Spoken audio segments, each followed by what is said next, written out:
Dear students, आज हमारा जो टॉपिक है वो है कोऑर्डिनेट ज्योमेट्री। इस वीडियो में हम कुछ क्वेश्चंस जो भी न्यू पैटर्न पे डिसाइड किए गए हैं वो डिस्कस करेंगे। और वो न्यू क्वेश्चंस हैं कुछ आपके एमसीक्यू। आप एमसीक्यू से ऑलरेडी फेमिलियर हैं, बट जैसे भी आपका complex MCQ, match the following, वो एमसीक्यू में इंट्रोड्यूस कर दिया गया है। केस स्टडी है आपका, then assertion and reasoning. So let's study one by one. In case study question we have, ये आपकी NCERT का क्वेश्चन है। NCERT बुक में देखिए आपको इस टाइप का क्वेश्चन है, उसी को केस स्टडी में आप डिस्कस कर सकते हैं। एक आपका स्पोर्ट्स डे यहाँ पे ऑर्गेनाइज किया गया है। AD लाइन जो है आपकी, इसमें 1 मीटर के डिस्टेंस पे आपके पॉट्स रखे हुए हैं, राइट? तो 100 पॉट्स आपके यहाँ रखें। It means you can find out the distance of AD। अगर हम 1 ऐसे सभी को काउंट करें तो आपका जो डिस्टेंस है वो कुछ ऐसा आ जाएगा। 1 into 100 मतलब 100 मीटर का AD की लेंथ होगी हमारे पास में। क्वेश्चन नंबर 1 में आपसे ग्रीन फ्लैग की पोजीशन पूछी गई। ये रहा आपका ग्रीन फ्लैग यहाँ पे, ठीक है। तो फॉर द पोजीशन जो 2 पॉइंट्स रिक्वायर्ड है, that is your x coordinate and y coordinate. ये जो पॉइंट A है, we are assuming the point as the origin. यहाँ से हमारा 0 स्टार्ट हो गया। देन उसके बाद आपका 0 से 2 तक का जो डिस्टेंस है, ये हॉरिजॉन्टल डिस्टेंस है, मतलब ये x कोऑर्डिनेट का काम कर रहा है। तो x कोऑर्डिनेट हो गया हमारा 2। देन अगर y कोऑर्डिनेट की बात करें तो यहाँ से लेके यहाँ तक जो डिस्टेंस है आपका, ये y कोऑर्डिनेट है। एंड दिस डिस्टेंस ये जो है that is parallel to the AD।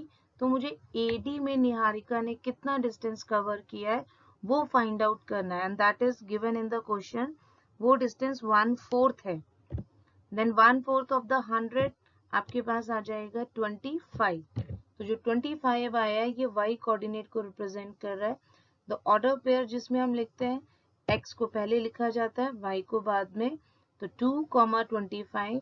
तो आपका जो करेक्ट आंसर है वो हो जाएगा option A।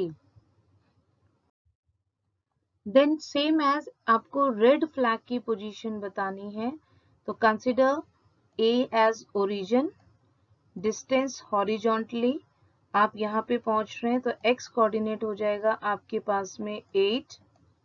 Then for y coordinate ये डिस्टेंस आपका अलोंग AD है, क्वेश्चन में मेंशन है ये 1/5 है। तो 1/5 ऑफ 100 आपके पास आ जाएगा 20। ये y कोऑर्डिनेट को रिप्रेजेंट कर रहा है। तो आपके जो कोऑर्डिनेशन है वो कोऑर्डिनेट ऐसे लिखे जाते हैं, x, y मतलब 8, 20। तो option C is the correct answer.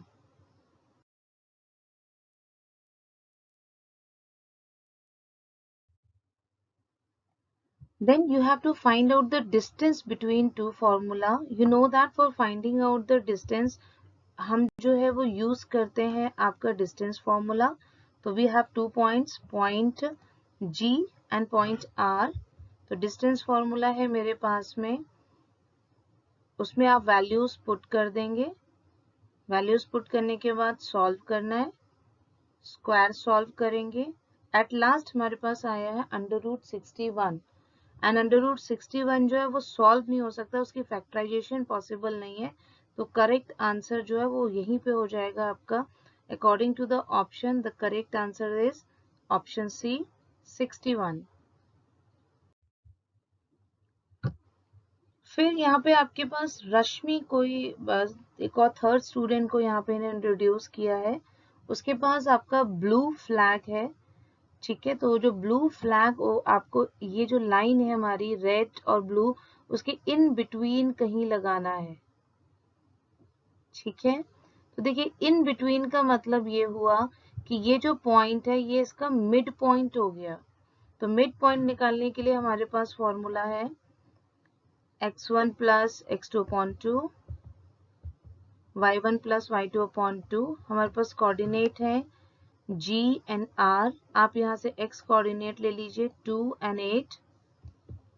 ऐसे ही y कोऑर्डिनेट आप यहाँ पे ले लीजिए 25 एंड 20 दोनों को ऐड करके 2 से डिवाइड, सॉल्व करने पे आपके पास आंसर आ जाएगा 522.5। तो ऑप्शन जो है अकॉर्डिंग टू वो जो 4 ऑप्शन है उसमें option A. Then Joy has a post 1/4 from flag. ये आपका डिस्टेंस अगर मैं यहाँ पे करूंगी green flag, red flag, Joy ये आपके खड़े हुए हैं, ठीक है। 1/4 की बात कर रहे हैं तो लेट्स डिवाइड, जो रेशियो है वो 1/4 से रिप्रेजेंट कर देते हैं, 1/4, ठीक है। तो m1 हो जाएगा 1, m2 हो जाएगा 4, x1 की वैल्यू 2, x2 की value 25, sorry y1, x1 y1, ऐसे ही यहाँ पे x2 y2, substitute all the values in the given formula, when you substitute and solve करेंगे तो आपके पास आंसर आएगा 3.2 and 24। ये कुछ आपका ए ऑप्शन से मिलता जुलता है, ठीक है, एग्जैक्टली हाँ, इसमें कुछ आपका ये भी है, थोड़ा 1/3 1/4 की बात हो रही है यहाँ पे। तो अगर आप यहाँ रेशियो को 1:3 लेंगे तो सॉल्व करेंगे तो आपका जो पहला ऑप्शन है वो 3.5 आएगा, बट सेकेंड ऑप्शन जो है वो 23.75 आएगा, ठीक है। तो इन बोथ द केसेस एक एक्यूरेट आ रहा है, दूसरा उसकी अप्रोक्सीमेट वैल्यू आ रही है, तो आप वो थोड़ा सा ध्यान रखेंगे। नेक्स्ट आते हैं असर्शन एंड रीजनिंग क्वेश्चन। देखिए assertion and in reasoning question we have 2 statement, 2 statement होते हैं हमारे पास। पहले तो आप चेक करें क्या दोनों ट्रू हैं या आइदर ऑफ देम कोई फॉल्स है आपका। तो असर्शन की हम बात करें यहाँ पे तो ये पॉइंट मुझे यहाँ गिवन है, रेशियो मुझे गिवन है, तो with the help of formula आप ये फाइंड आउट करेंगे तो पॉइंट मेरे ये आ रहे हैं, right, it means assertion is true, ठीक है, असर्शन इज ट्रू। देन ऐसे ही रीजन आपको पता है, ये बिल्कुल जो फॉर्मूला है, हम जब फॉर्मूला स्टडी करते हैं तो ये फॉर्मूला हमारी बुक में लिखा हुआ है, तो रीजन भी ट्रू है। तो इट मीन्स ये दो ऑप्शन ए एंड बी आपके पास आ गए। अब आप ये देखिए, if reason has a some relation with the assertion तो पॉइंट ए हो जाएगा, और अगर बोथ द जो आपके स्टेटमेंट है वो डिफर कर रहे हैं एक दूसरे से, कोई रिलेशन नहीं है, तो वो आपका ऑप्शन बी में चला जाएगा। तो अभी हमारे केस में ये एक दूसरे को रिलेट कर रहे हैं, तो ऑप्शन ए आ जाएगा, both the assertion and reason are true, और रीजन जो है वो उसका करेक्ट एक्सप्लेनेशन है। Then again take another example, मैंने उसी पहले वाले के साथ ही उसको कोरिलेट करने की कोशिश की है।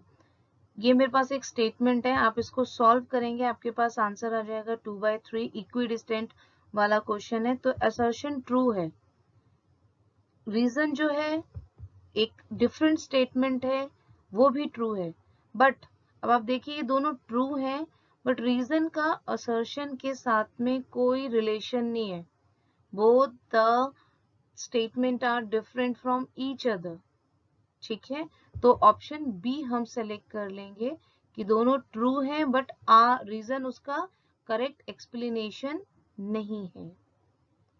तो ये थे आपके questions assertion and reasoning. Let's try some MCQ question.